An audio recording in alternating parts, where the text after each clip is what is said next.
Fala moçada, beleza? Seja muito bem-vindo à nossa aula de hoje. Hoje que vai ser um assunto pra lá de especial. A gente vai falar aqui sobre back-end. Quem aqui já conhece essa tela? Essa tela aqui é uma tela de BBS e basicamente era isso aqui que nós tínhamos de conexão com o universo web, isso lá na década de 80 e de 90. E essa tela aqui é basicamente um sistema back-end.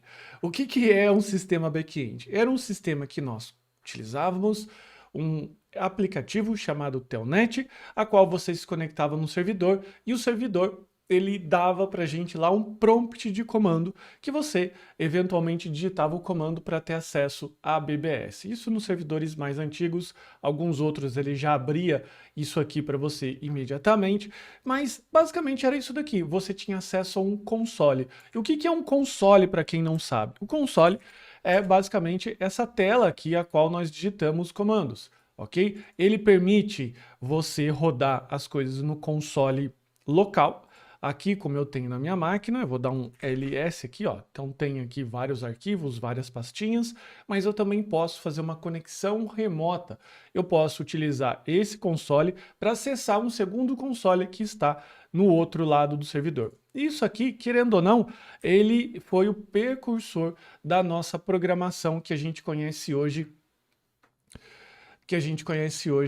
para programação back-end. Mas eu vou quebrar todas as camadas, vou explicar camada por camada, a gente vai seguir aqui de uma forma bem didática para você entender onde que as coisas elas começam a se encaixar.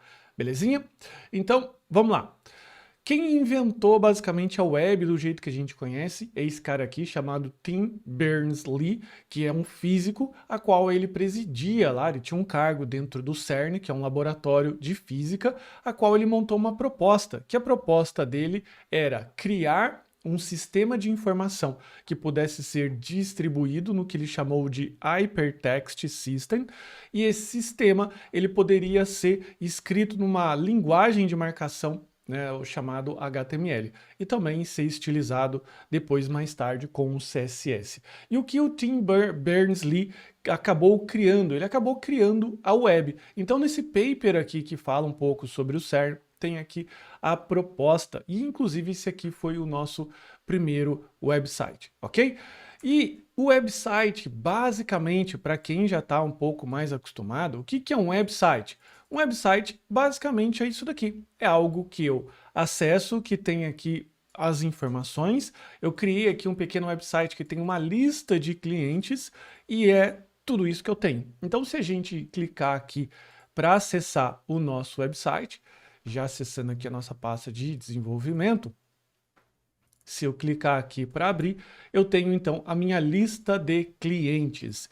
Veja que agora a gente está falando, são 19 horas e 6 minutos, e eu tenho aqui um horário de consulta 19h30. O horário, basicamente, aqui, que a gente poderia dizer que essa rotina foi consultada. Mas você pode ver aqui que, eventualmente, esse horário, ele está um horário aleatório, ele está um horário físico, né, fixo, a qual você pode digitar o que você quiser. Se você quiser digitar aqui, ó, 20h30, 21h30, se você recarrega, você vai ter 21h30 aqui. Então é um sistema de informação, sim, que dá para você se conectar remotamente através de um cliente, esse cliente é chamado de navegador, dá para você, utilizando o HTML, o HTTP e o TCP/IP, que a gente vai falar desses protocolos mais adiante, dá para você recuperar essa informação, só que como você pode ver, só o HTML por si ele é estático. O que significa ser estático? Significa que você não consegue colocar programação alguma nisso daqui.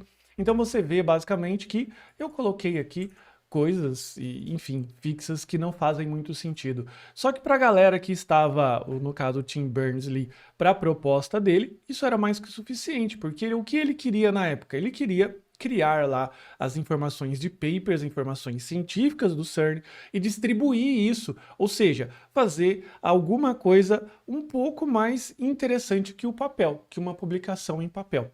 E ele conseguiu, ele criou isso. Então, ele criou aqui, só por curiosidade, esse foi o primeiro website que teve notícia da história. ok? A qual é um diretório aqui de categorias versus websites. Então, se você queria aqui acessar eventualmente sobre história, você clica nesse link, clicaria nesse link, você teria acesso a websites que falam sobre história, tecnologia, bibliografia, produtos de software e assim vai. Então, em meados de 1990, era isso que a gente tinha acessando desse navegador, que é o Mosaic.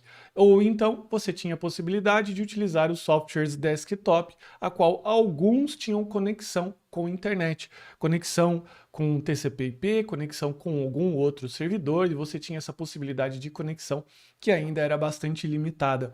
E o que você tem na prática, independente se é um sistema desktop, desse que a gente instala via CD, ou um navegador, você sempre vai ter essa seguinte estrutura, e é muito importante você entender aqui essa estrutura. Então, basicamente, o que eu tenho aqui? Eu tenho um sistema em que eu tenho um cliente e um servidor. Por que se chama cliente? Porque ele é servido por alguém que fica com uma máquina ligada, normalmente conectada à internet e normalmente que também contém muitas informações importantes. Esse servidor ele serve informações para um cliente interessado. Esse cliente ele pode utilizar diversos tipos de protocolo. Como você viu mais tarde, anteriormente, naquele website que a gente tinha aquela tela de DOS, você tinha ali um cliente Telnet. Você se conectava à Telnet, você digitava lá os comandos no servidor e você tinha lá um terminal conectado com todas aquelas opções. Mais tarde você tem um desktop, por exemplo, quem foi da época do ICQ, ou, vamos atualizar, o Skype, tem ali um sistema desktop que está conectado com outro servidor, a qual ele não utiliza um protocolo ali, digamos assim, ele utiliza um protocolo próprio, né, que é um protocolo de ligações, de VoIP e tudo mais, diferente do navegador que utiliza um protocolo aberto, que é o HTTP e o TCP/IP, junto com o HTML. Então você pode perceber que existe sempre essa arquitetura, cliente e servidor. E o que isso faz? Isso serve para que você consiga concentrar a informação num único local e essa informação ela seja servida para mais de um cliente, porque a graça é essa, é você ter a possibilidade de você, eventualmente, do seu navegador, acessar o seu e-mail do seu desktop ou então do seu celular ou então do seu notebook. O e-mail vai estar dentro do servidor e você sempre vai estar conectando dentro desse sistema a qual ele vai estar te servindo de informações. E é essa que é a graça desse sistema. Então, isso aqui ele é desde sempre dessa forma. Desde que computadores são computadores. Então, o que o Tim Berners-Lee trouxe para a gente? Ele trouxe a possibilidade de você agora utilizar um navegador, que é o browser, que é o chamado Google Chrome, o Opera, o Firefox e tantos outros, a qual permite você utilizar protocolos abertos. Então, o que eu tenho hoje aqui basicamente é alguma coisa que entende HTML, que se conecta através do HTTP e o TCP/IP ao servidor que retorna essa informação.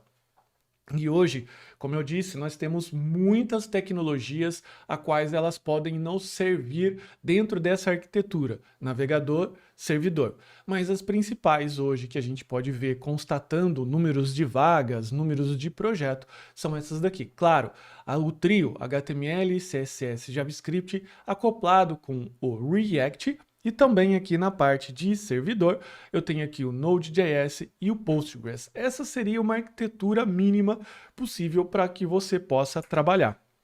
E como é que funciona essa arquitetura aqui? Só para você entender minimamente e a gente ficar dentro da mesma linha de pensamento. Então vamos imaginar que se eu tenho aqui um cliente, né? Eu tenho aqui um client, que seria aqui chamado de navegador. Ele conecta a um servidor, ok? Que esse servidor normalmente ele fica recebendo essas conexões HTTP, TCP/IP, e ele pode ser um servidor que é chamado servidor web, ele pode ser um Apache, ou então ele pode ser um Nginx, ok? Não sei se eu escrevi certo, mas tudo bem. O Nginx. Você pode utilizar esses softwares aqui para que eles possam fazer o que a gente chama de proxy reverso. ok? O proxy reverso é um sistema que ele fica de frente, então ele serve basicamente como um balconista para a conexão que está sendo feito aqui.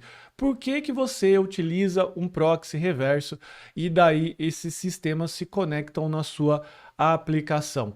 Porque normalmente esses sistemas eles são altamente otimizados para servir esses tipos de conexão de proxy reverso e também os nossos assets. O que são os assets? São as imagens, são os vídeos. Então, esse tipo de software aqui, estando à frente da sua aplicação, e olha só como as camadas já começam a se formar. Eu tenho uma primeira camada aqui, que é o nosso proxy reverso. Vou colocar aqui o proxy reverso, se conectando aqui à nossa aplicação. Então eu tenho aqui uma aplicação. E se por um acaso o Apache ou o Nginx, dependendo de como você tiver configurado, ele detectar aqui, opa, eu preciso de um asset, que é basicamente a nossa imagem, pode ser uma imagem de foto, portfólio, alguma coisa assim, ele não vai conectar na nossa aplicação. Ele vai simplesmente ler o nosso arquivinho e vai devolver para o navegador a qual está sendo pedido, beleza? Tendo em vista que se eu tenho uma conexão e eu preciso do que está na minha aplicação, pode ser uma informação do banco de dados, pode ser um JSON, pode ser qualquer tipo de conexão, aí sim eu vou me conectar com a minha aplicação, que normalmente ela está conectada na sequência a um banco de dados. E esse banco de dados aqui é uma tecnologia que ela pode ser uma tecnologia SQL, ou a tecnologia NoSQL. Ou seja, você pode colocar um banco de dados para servir lá como um repositório de cadastros de clientes, ok? E essa é a estrutura mínima que você tem aqui para trabalhar quando você está trabalhando do lado do servidor. Ainda, claro, tem a infraestrutura de cache, tem algumas outras coisas, mas no geral é essa infraestrutura trabalhando aqui dentro dessas camadas aqui. Então, primeiro, o proxy reverso, segundo, a sua aplicação em si, e terceiro, a gente pode colocar aqui um banco de dados. E o que eu posso fazer com essa infraestrutura? Bom, você pode fazer o que você bem entender.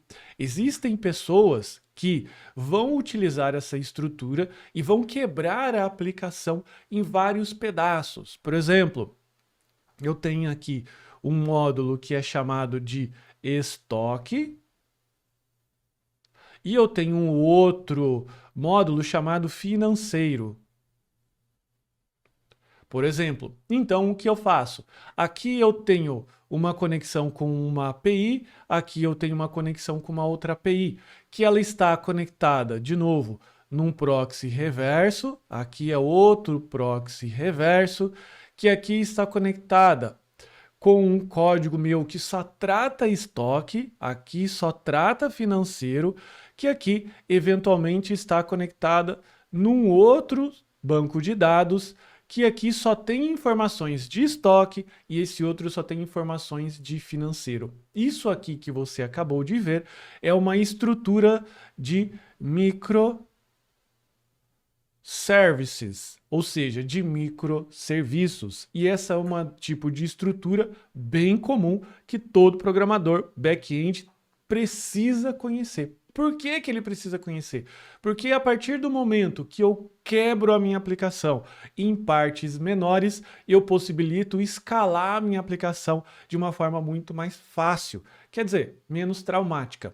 Por exemplo, se eu tenho aqui uma situação de fechamento de mês, por exemplo, em que eu tenho muito processamento nessa parte aqui do meu sistema, o que eu vou fazer? Eu vou utilizar um sistema de escalabilidade, ou seja, eu vou multiplicar a quantidade de instâncias que eu tenho rodando dessa aplicação. Então, o que eu posso fazer? Eu posso manter aqui ainda o meu proxy reverso e eu posso criar várias instâncias da minha aplicação, rodando simultaneamente, inclusive em servidores separados, ok? Todas conectando eventualmente num banco de dados. Então dá para fazer muita coisa utilizando a parte de back-end.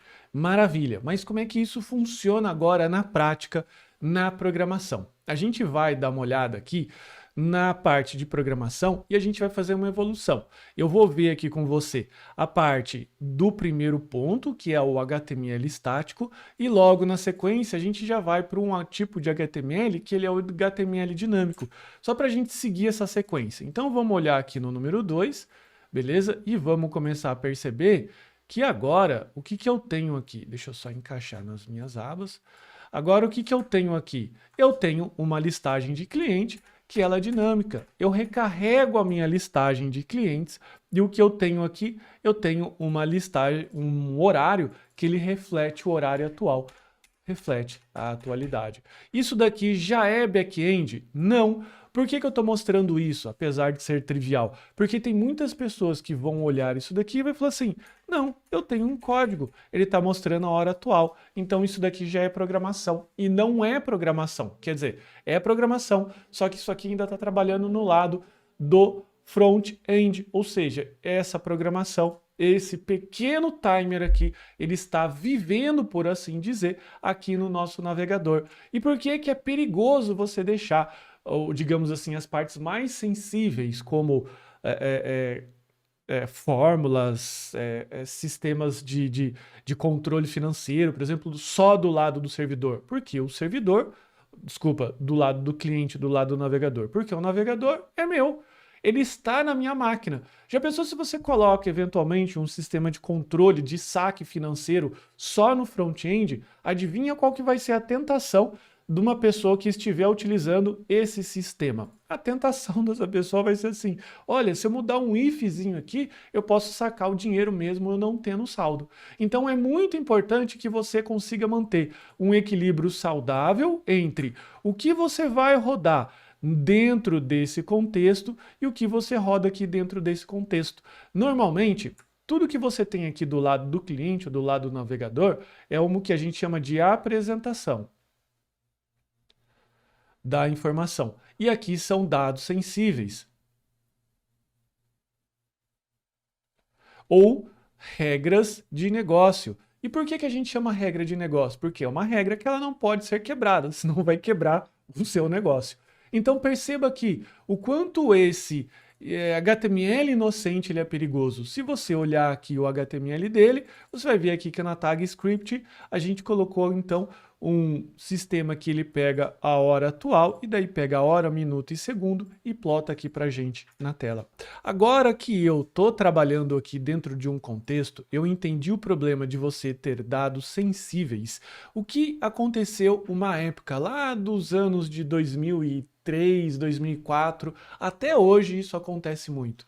O que a galera fez? Bom, para resolver esse problema de regras de negócio e dados sensíveis, a gente ainda tem o nosso cliente, nós temos ainda o nosso servidor, ok? Só que daí teve uma equipe, uma galera que fez o seguinte, bom, se eu tenho dados que são dados sensíveis à informação, então eu vou colocar aqui no meu servidor tudo que eu preciso. Vou colocar o HTML, aqui eu vou colocar o meu CSS, aqui eu vou colocar o meu JavaScript, aqui eu vou colocar as conexões com o meu banco de dados e tudo que o servidor tem que fazer é rodar isso, rodar isso, rodar isso, rodar isso daqui e devolver um dado limpinho para o cliente. Ou seja, o cliente ele é somente um espelho. O que é um espelho? É algo que reflete o que está acontecendo numa outra coisa. Claro que, quando eu digo espelho, o cliente ainda tem, que no caso aqui é o navegador, ele ainda tem o trabalho de, olha, estou recebendo um HTML e tem que mostrar isso na tela, mas é um serviço bem menor, podemos dizer assim, quando eu tenho que processar. E qual que é a vantagem? A grande vantagem de rodar tudo do lado do servidor é que eu tenho um domínio sobre o código, eu tenho um domínio sobre a minha aplicação e nada que eu não autorizar vaza daqui. Então é muito interessante. Só que tem um problema. Essa daqui é a vantagem. Qual que é a desvantagem? É o processamento. Imagina que cada cliente que se conecta a um servidor, ele vai fazer uma requisição no banco de dados, ele vai pedir uma rotina de cálculo, ele vai precisar fazer alguma coisa e tudo isso acoplado dentro da mesma aplicação. Imagina eu tendo que escalar uma aplicação. Aliás, esse tipo de aplicação ela é normalmente chamada de aplicação monolítica. O que é monolítica? É um grande bloco, imagina assim, ó, um blocão de mármore, que eu tenho aqui a minha aplicação, aqui tem o meu módulo estoque, aqui tem o meu módulo financeiro, aqui tem o meu módulo funcionários, aqui tem o meu módulo PDV, aqui tem o meu módulo nota fiscal. Então imagina que agora você precisa, de novo, fazer o fechamento do mês, você precisa do módulo financeiro trabalhando a todo vapor e você vai pegar e você vai multiplicar isso daqui, essa sua aplicação, quando a gente fala multiplicar, é colocar ela para rodar mais de uma vez. Vamos supor, eu vou colocar essa aplicação rodando 10 vezes e ela consome, por exemplo, 4 GB de memória. Qual é a quantidade de giga que eu vou precisar? Vou precisar de 40 GB, ou seja, subindo todas as coisas que eu não preciso mais, só para suprir uma demanda do lado financeiro. Então veja que é bem diferente essas abordagens. Aqui eu tenho uma aplicação de microserviços que eu só escalo aquilo que eu preciso e aqui eu tenho uma aplicação em que eu tenho que escalar toda ela. E como é que eu faço para poder conseguir escalar essa aplicação? Só para mostrar a título de curiosidade para você, a gente pode utilizar uma coisa chamada Kubernetes ou o próprio Docker Swarm. O que é o Kubernetes? É um orquestrador de containers, ou seja, um orquestrador de aplicações que eu escolho como rodar e aqui fica todas as minhas aplicações rodando. Por exemplo, eu não consigo dar zoom aqui, infelizmente.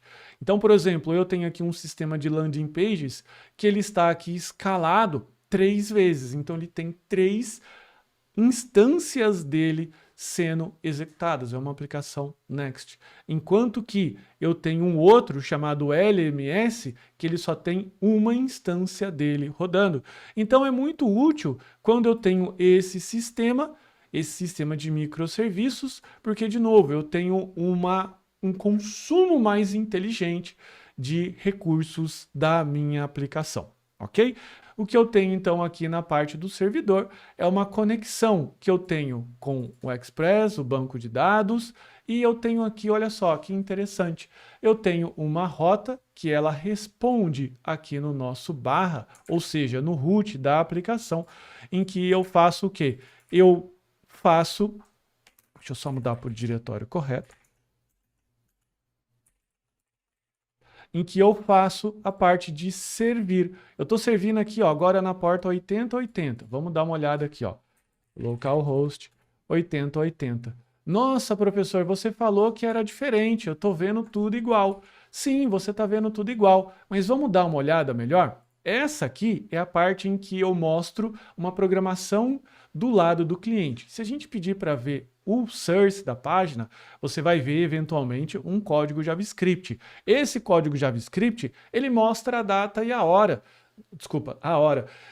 E o que tem de problema mostrar data e hora? Nenhum, não tem problema nenhum. Mas isso daqui poderia ser uma rotina de cálculo muito importante da empresa, a qual ela está exposta. Vamos dar uma olhada agora nesse aqui, que é a parte em que eu estou executando do lado do servidor, ou seja, eu estou indo lá no meu servidor, pegando todos os clientes, estou calculando a data e a hora e eu estou renderizando essa informação. Vamos vir aqui no Page Source, olha só, horário da consulta, 19, 29 e 30. Se eu dou o refresh, ele vai alterando aqui. Então, todo o trabalho que o nosso navegador, que o nosso browser tem, é tão somente mostrar e renderizar o HTML.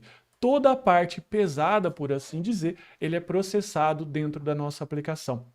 Olha só, a nossa aplicação ela é muito simples, essa aqui que eu estou mostrando para você, mas dentro de uma aplicação que ela é bem robusta, eu vou ter um grave problema de escalabilidade, porque agora eu tenho aqui uma interação com clientes e, de novo, eu posso ter uma interação aqui com outros módulos da minha aplicação e fica tudo misturado. Mas, como eu disse, Isso começou lá em 2002, 2003 e muitos programadores ainda programam desse jeito, ou seja, sem essa diferenciação de camada. Tudo é rodado do lado do servidor, ok? O que eu tenho só para quem tiver um pouco mais de curiosidade? Eu tenho então um comando SQL, que eu rodo esse comando aqui do meu banco de dados, que é um Postgres, ele retorna todos os clientes e aqui eu faço um render. Olha só, o response. O que é response? É a resposta daquela conexão que foi realizada aqui no barra. Ele vai lá no pages index, vamos ver aqui, ó, pages index, e ele vai pegar aqui todos os meus customers e vai fazer um for each, mostrando o nome, e aqui também ele vai fazer um horário de consulta. É uma aplicação muito simples, mas ela serve ao propósito de mostrar para vocês a diferença que é uma aplicação front-end pura, em que eu tenho esse cálculo, que eu tenho isso rodando dentro do contexto de cliente e dentro do contexto de servidor, de server, beleza? Então, vamos lá. Agora, o que acontece então? Eu tenho um paradigma em que eu separei a minha aplicação. Beleza? Deixa eu pegar uma folhinha nova aqui. Eu tenho então um paradigma que eu preciso separar a minha aplicação. O que é separar a minha aplicação? A gente viu ontem uma parte de front-end e agora a gente vai ver aqui a parte de back-end, ok? O que é na prática o front-end? No front-end eu utilizo o HTML, eu utilizo o CSS, eu utilizo o JavaScript ou TypeScript e o React. Por que eu utilizo todas essas tecnologias? Como eu expliquei ontem, para quem não veio, eu explico rapidamente agora. Isso aqui é uma forma de você criar aplicações que sejam minimamente robustas. O que é uma aplicação robusta? É uma aplicação que aguenta código e ainda assim ela fica organizada e performática. Então, quando eu coloco o React dentro dessa equação de front-end, permite que você crie módulos, crie componentes. Esses componentes você pode chamá-los de outros locais. Então, o React acaba sendo uma biblioteca muito importante para quando você vai trabalhar no lado do front-end e principalmente quando você vai criar aplicações robustas, tudo bem? Então aqui no front-end, como eu disse, ele vai receber a parte de apresentação. O que é a apresentação? É quando eu recebo uma informação do meu back-end, ok? E eu organizo essa informação de modo que ela fique agradável para o usuário. A gente criou aqui uma aplicação que é uma aplicação que retorna os dados de clientes, né? Então, são aqueles clientes ali que eu mostrei para você. Eu tenho a apresentação. O que o meu sistema de back-end faz? O meu sistema de back-end, ele vai consultar do nosso banco de dados, como eu já comentei. Aqui no banco de dados, ele utiliza a linguagem SQL, que é uma linguagem que o banco de dados entende, mas é uma linguagem que ela não é prática para mostrar para o nosso, ou deixar o nosso usuário utilizar. Até porque aqui dentro do nosso banco de dados, se a gente for imaginar ele repartido, né, em várias tabelas ou espaço de alocação de memória, existem espaços aqui que são espaços reservados, ou seja, são coisas, são informações que você não quer que o seu usuário tenha acesso. Porque quando ele tiver acesso ao SQL, significa que ele pode dar um delete numa tabela que ele não era para dar delete. Tudo bem? Então é muito importante que você consiga criar esse sistema que cuida das informações do que pode ser consultado, do que pode ser alterado, que pode ser apagado, pode ser feito as coisas, ok? Então, voltando aqui. O que o back-end faz, então? Ele consulta o SQL, ele retorna os dados do banco de dados, ele armazena isso daqui normalmente num array, ok? E retorna num formato JSON. Ah, mas agora tem um formato novo. O que é esse negócio do JSON? Veja bem, quando eu estou trabalhando dentro de um contexto do HTML, eu mostro aqui, eventualmente, um HTML, um head, um body, um H1. Lembra da lista, né?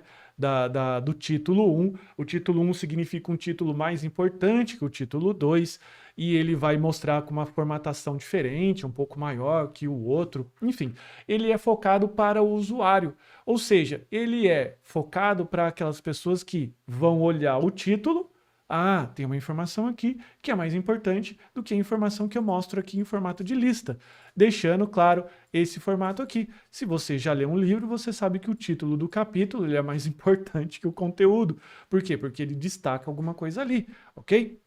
Só que para o lado das aplicações, para o lado dos sistemas, não é importante eu trazer esse tipo de informação. Portanto, eu escolho uma outra marcação chamada JSON. Calma que eu vou te mostrar. O JSON é retornado e aqui sim eu faço uma apresentação baseado nas informações que eu acabei recebendo. Mas veja então que essa apresentação aqui, ela pode ser muito melhor trabalhada. Primeiro, se você utilizou uma aplicação servidor, quando você vai rodar, é que aqui ela está local, não dá para simular com uma certa facilidade, mas quando você dá um Ctrl R, recarrega a aplicação, normalmente quando você está rodando só do lado do servidor, ela fica uma parte branca, ou seja, a aplicação se apaga por milésimos de segundo, dá para a gente perceber isso no olho, ok? E daí o usuário recebe tudo de novo. E esse apagar e voltar cria uma experiência ruim para o usuário, diferente de quando eu estou trabalhando só no contexto do front-end. O que é interessante você colocar aqui na apresentação uma rotina que ela renderiza só a informação que você precisa. No caso aqui, qual é a informação que eu mais preciso renderizar? É a lista de clientes. O que é essa lista de clientes? É então um endpoint, que ele vai se chamar aqui, ó, barra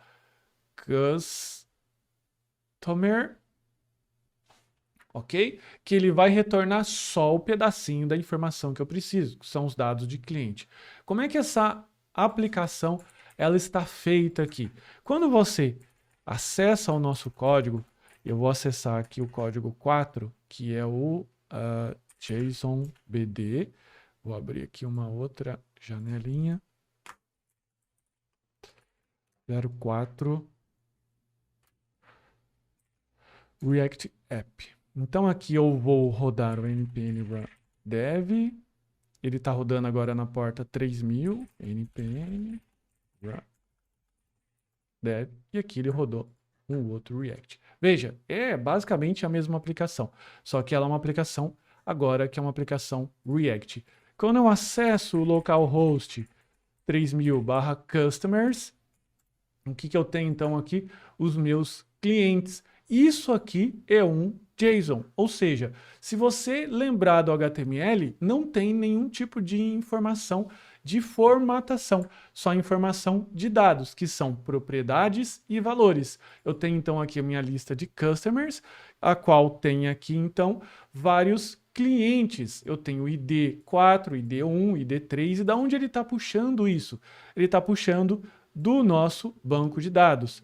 Se eu clicar aqui na minha tabela clientes, que é uma tabela que eu já pré-carreguei, eu vou verificar então aqui que eu tenho João, Maria, José, Ana e assim sucessivamente.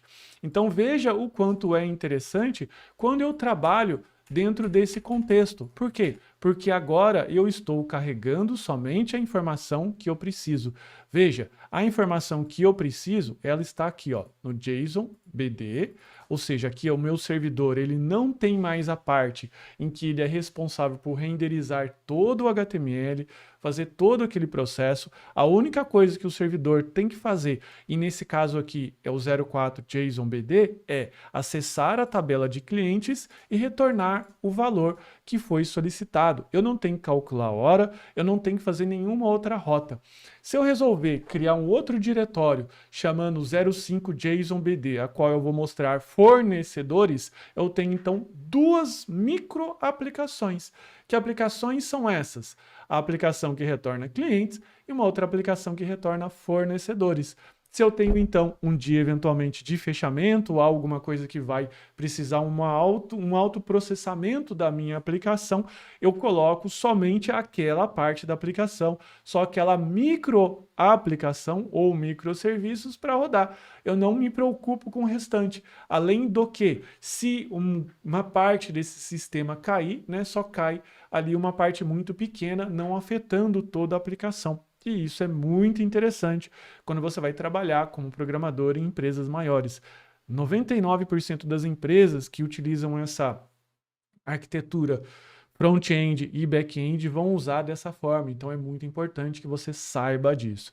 Ok? Então, voltando aqui, eu tenho todos os meus clientes e aqui na parte do React, o que a aplicação faz? A única coisa que a aplicação tem que fazer, veja, é renderizar aqui então o meu componente Customers e o meu componente QRentime. Veja que o horário agora, como não é uma informação sensível, o que eu faço? Eu posso carregar ela na parte do front-end. Por quê? Porque horário, quem está interessado nisso?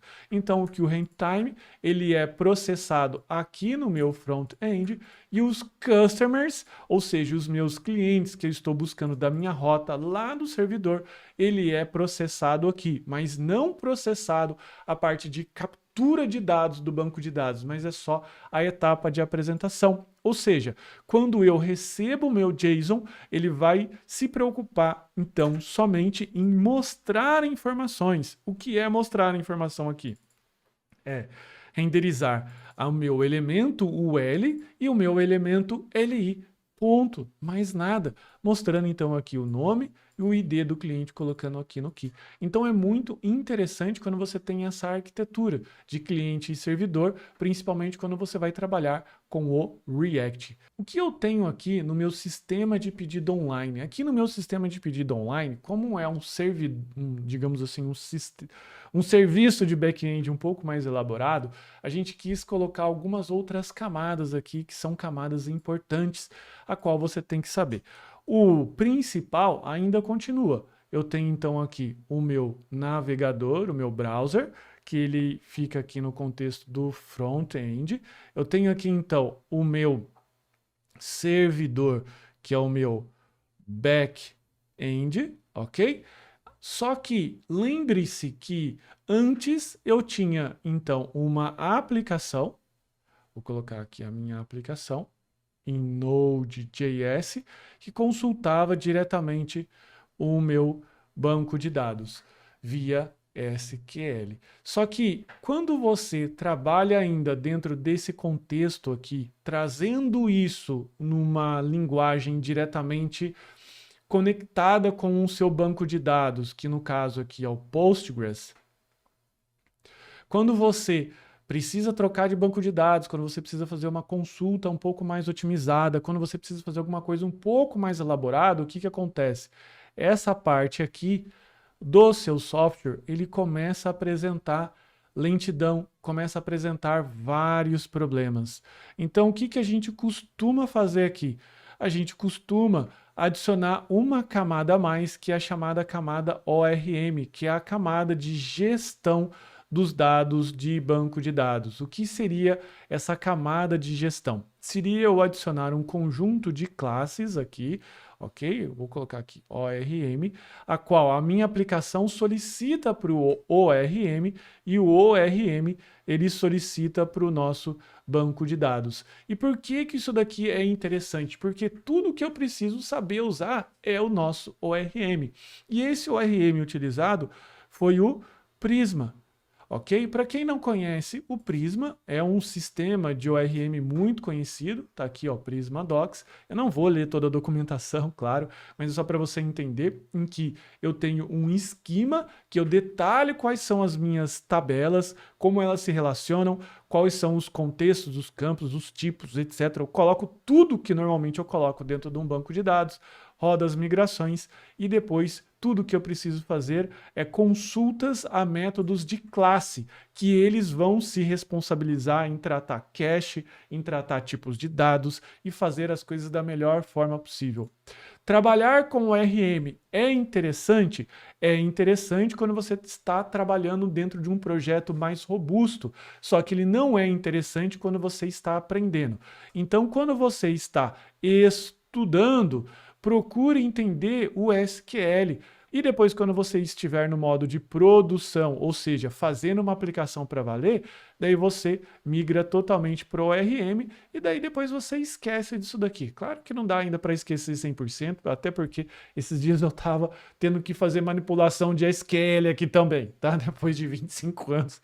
Eu já não mexia mais nisso, mas fica a lição. Sempre é bom você voltar e entender um pouquinho de SQL, mas o grosso do trabalho mesmo vai ser feito aqui dentro desse contexto. E como que ele funciona aqui, o ORM, né? Como é que a gente utilizou o Prisma aqui? Veja só, eu tenho aqui a minha aplicação, que é o esquema.prisma. O esquema, ele vai detalhar as coisas, os esquemas de tabelas e de dados e campos e tipos, etc., a qual a gente vai trabalhar.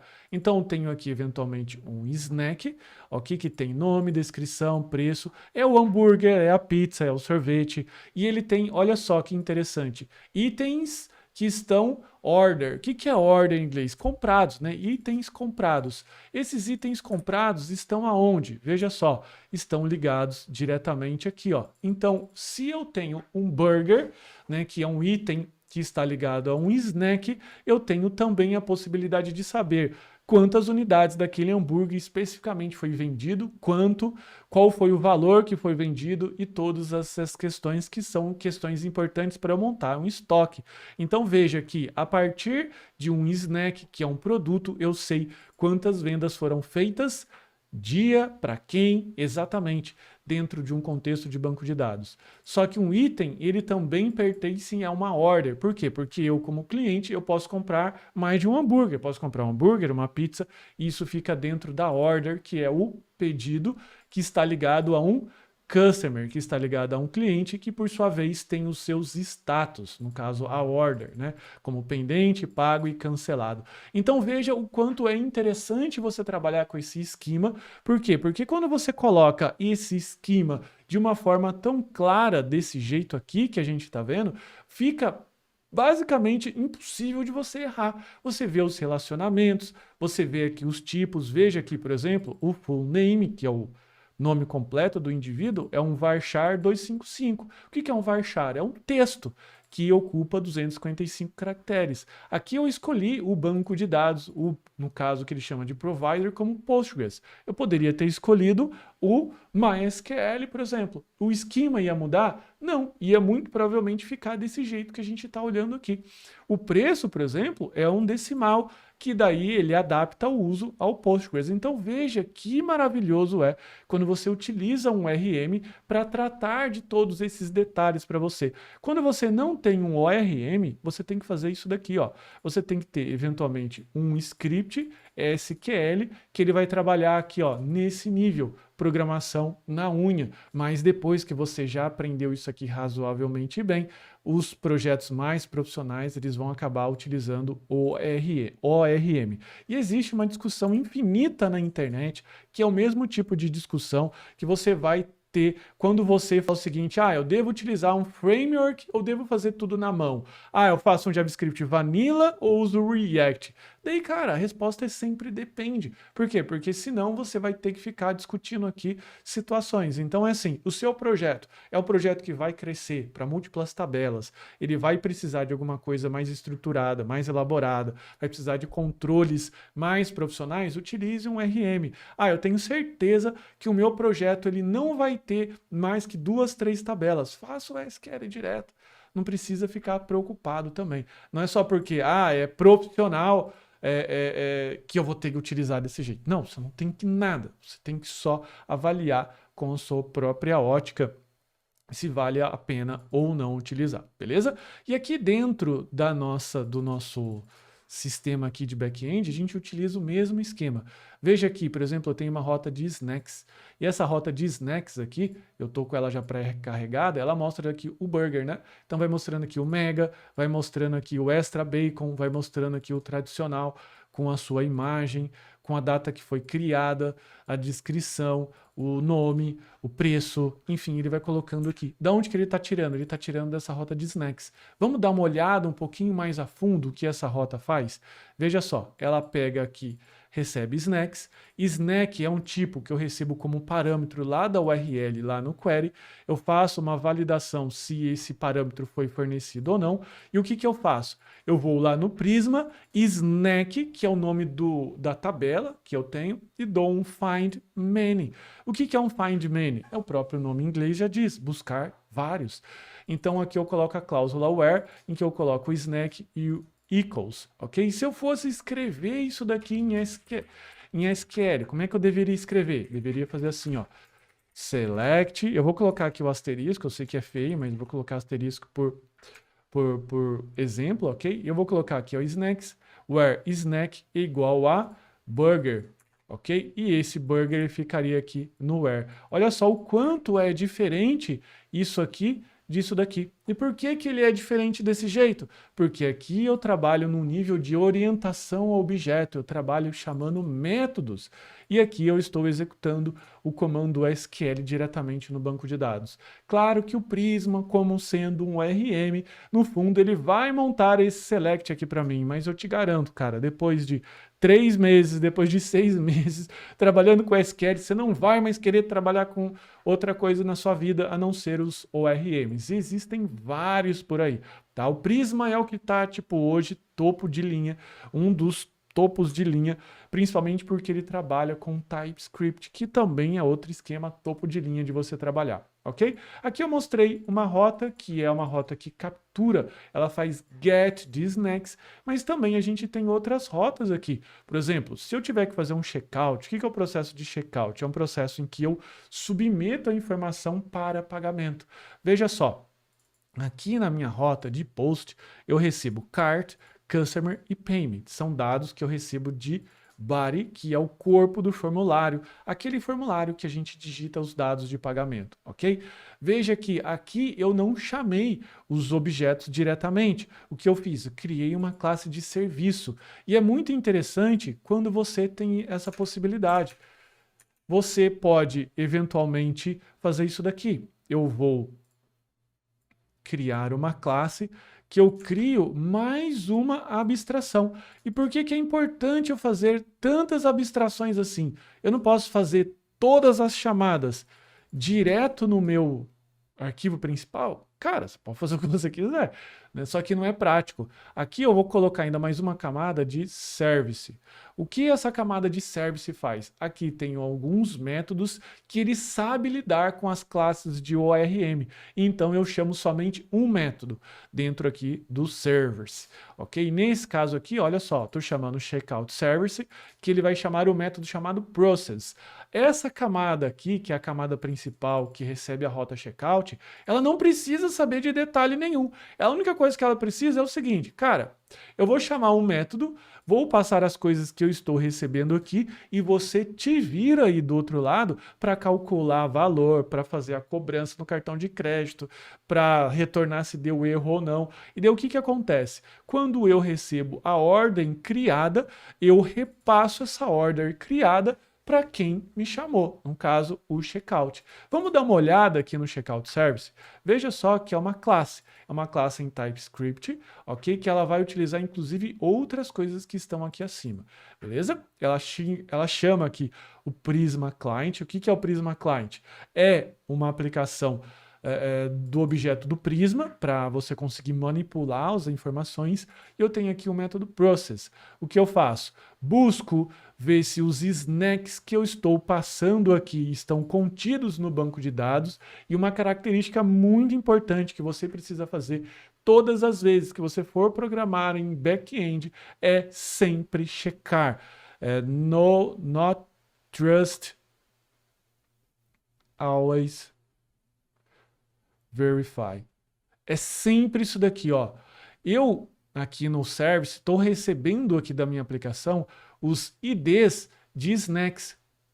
Eu poderia muito bem pegar esses IDs de snack e enfiar diretamente na tabela, fazer alguma coisa com ele, mas eu não escolhi fazer isso. O que que eu fiz? Eu falei assim, legal, confio, mas desconfiando. Então eu venho aqui nos meus snacks, dou um find any, né, DOM-WHERE ID dentro do que eu recebo aqui de ID. Porque você, como back-end, você não pode confiar 100% que aquela informação que está chegando é lá daquele seu sistema aqui que você desenhou. Não é, você não pode confiar que é do seu front. Pode ser que alguém esteja testando o seu back-end, pode ser alguém que esteja, através de um aplicativo de console, testando as suas APIs e você está ali simplesmente confiando nisso. Inclusive, é muito salutar se você fizer o quê? Quando você criar os seus objetos, você fazer um esquema de criação que ele não é um esquema sequencial, ele é um tipo de informação que ele é chamado de SHA-256, beleza?